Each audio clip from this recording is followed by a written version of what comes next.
ভাই চিপসটা কত দাম ভাই? 10 টাকা। টাকা। আচ্ছা একটা নিচ্ছি তাহলে। এই নেন ভাই।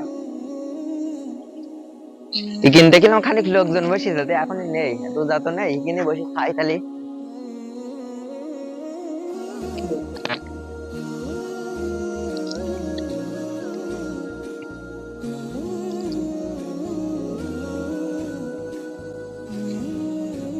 হাই আল্লাহ, রোজার মাসে খাচ্ছে। দোস্ত, আজ রোজার প্রথম দিন, সবাই রোজা রাখছে, তুই রোজা রাখিস নাই? রোজা কেউ রাখে নাই, রোজা রাখলে শরীর কমে যাবে, জান পাগল, অসুস্থ হয়ে যাবো রোজা রাখলে। কি হয়েছে দোস্ত, কি নির্লজ্জ ব্যাপার? এর আবার কিসের লজ্জার ব্যাপার? হে মোটা আছে দেখতে পাচ্ছি খাই দেই, রোজা রাখে কেউ না এখন? হ্যাঁ, জানিস নি দোস্ত, তুই রোজা আমাদের জন্য ফরজ। কিসের ফরজ? ফরজ কাকে বলে? আহারে, তুই মুসলমান হয়ে এখনো ফরজ চিনলি না? তোর তো দোস্ত মুসলমান হয়ে বেঁচে থাকার কোনো অধিকার নেই। তো আমি তো এতদিন জানতাম না যে রোজা কাকে বলে, তো তুমি একটু বোঝাই দাও। আল্লাহ তাআলা আমাদের জন্য 30টা রোজা ফরজ করেছে, যা প্রত্যেক মুসলমানের জন্য ফরজ।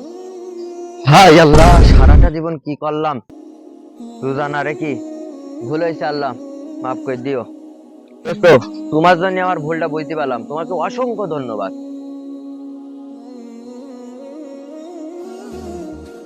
আল্লাহ তাআলা কোরআনের মধ্যে বলেছেন, শাহরু রমাদান আল্লাযী উনজিলা ফীহিল কুরআন হুদাল লিন-নাসি ওয়া বায়িনাতিন মিনাল হুদা ওয়াল ফুরকান। আল্লাহ তাআলা ইরশাদ করেছেন, তোমাদের জন্য রমজানের রোজা ফরজ করা হয়েছে, যেমনই ভাবে তোমাদের পূর্ববর্তী লোকেদের উপর ফরজ করা হয়েছিল।